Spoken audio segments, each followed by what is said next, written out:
What up, Bucs fans, NFL fans, and gambling fans? This is Matt Matera back for Week 15 of Pewter Picks and Props. This show is presented by PewterReport.com, and of course, as you see up in the corner, Underdog Fantasy. Make sure you use the promo code Pewter. That's PEWTER. Get a first deposit bonus when you play with Underdog Fantasy. I recommend doing the pick'em. Those are the choices I'm going to be making today for Bucs versus Packers, a very pivotal game for both of these teams. I'll make some NFL picks as well. So let's get right to it. Bucs versus Packers, going to be a fun game. Packers look terrible against the Giants on Monday Night Football. Bucs have won 2 in a row, but it's been against the NFC South with the Panthers 2 weeks ago and then the Falcons.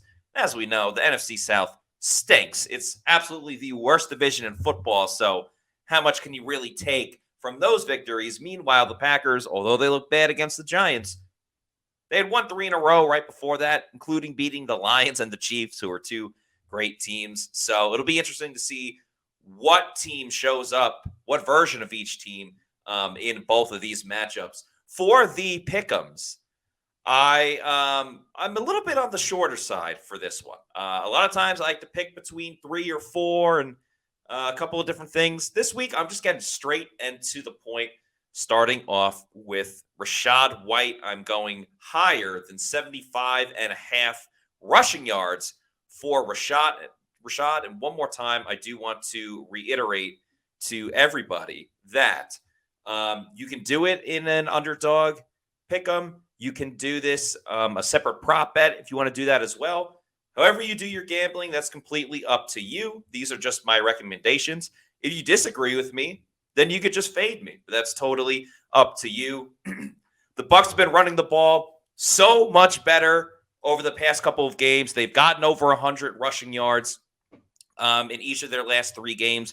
Rashad White has reached the century mark in 2 out of those last 3, including last week's game. And even the one game that he didn't 2 weeks ago, he still managed 80-something rushing yards, so still would have hit higher than the 75.5 here. So on the one hand, I'm taking this because Rashad White and the Bucs run game has really started to get into rhythm, get into tune, and kind of figure itself out, which is music to the ears of Dave Canales, who loves running the football. But the other reason why I'm picking this is because the Green Bay Packers are absolutely atrocious when it comes to stopping the run. If you go back to all of their games starting from November 12th in Week 10 moving forward, these are the rush yards that they've allowed on the ground to their opponents. 205 against the Steelers, 150 against the Chargers, 140 against the Lions, 148 against the Chiefs, and then the Giants put up 209 rushing yards on them on Monday night. That is disgustingly bad. So at worst, there was 140 rushing yards in the game. I don't care if the Packers are committed to stopping the run. Those are terrible numbers. I really like Rashad White higher than 75.5 rushing yards. The other pick I'm making in this game, and remember on Underdog Fantasy, you got to choose one from one team and then another player on the other side of it. I like Jordan Love higher than 1.5 passing yards.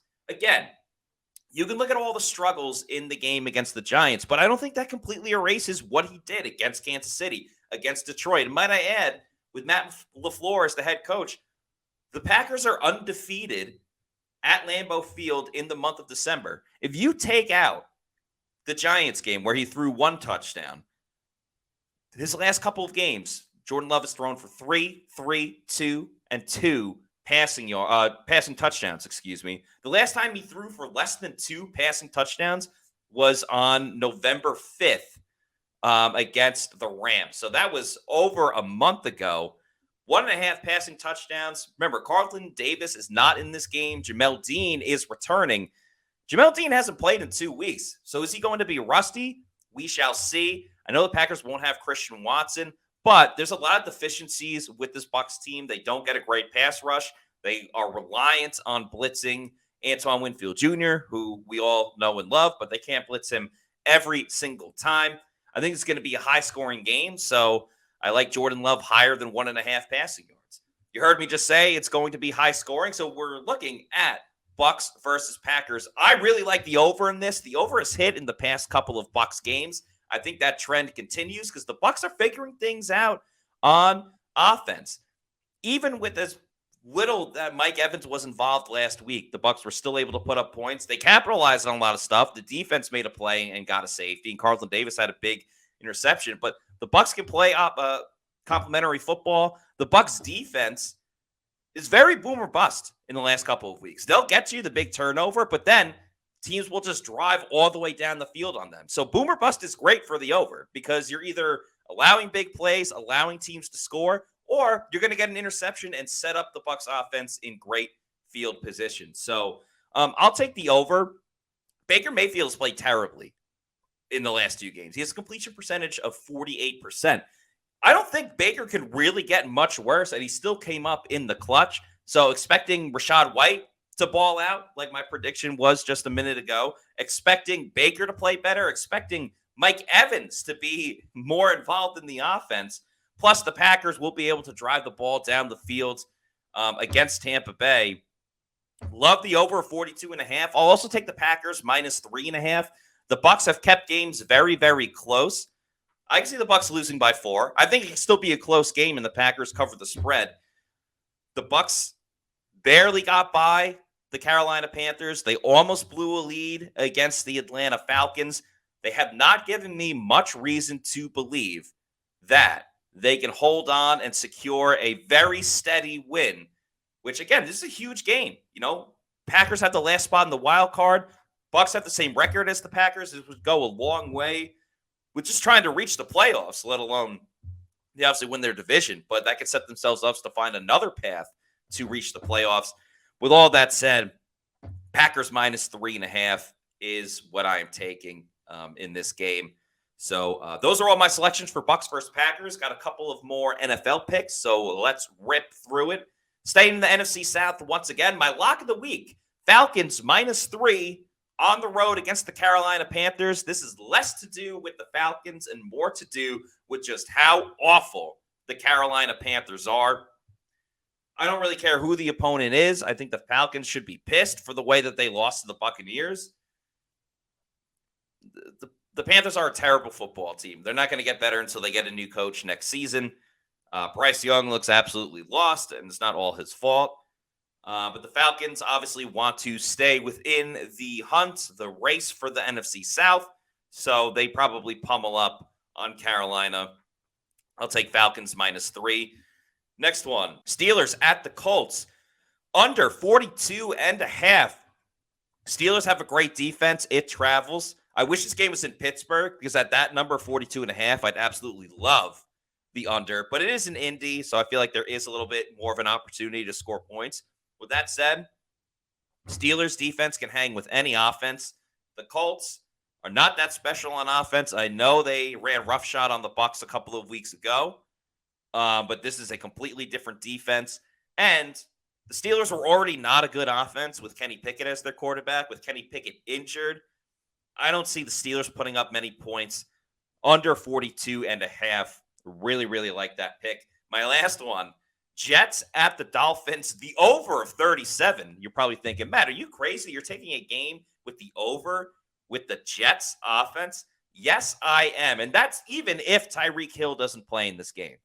The Jets found something last week in the second half when they scored 30 points against the Houston Texans. Am I saying the Jets are going to score 30? No, absolutely not. But if Zach Wilson, who I still think is a terrible quarterback, if he plays with that effort mentality, I got nothing to lose, and he's just going to sling it, then the Jets will put up points.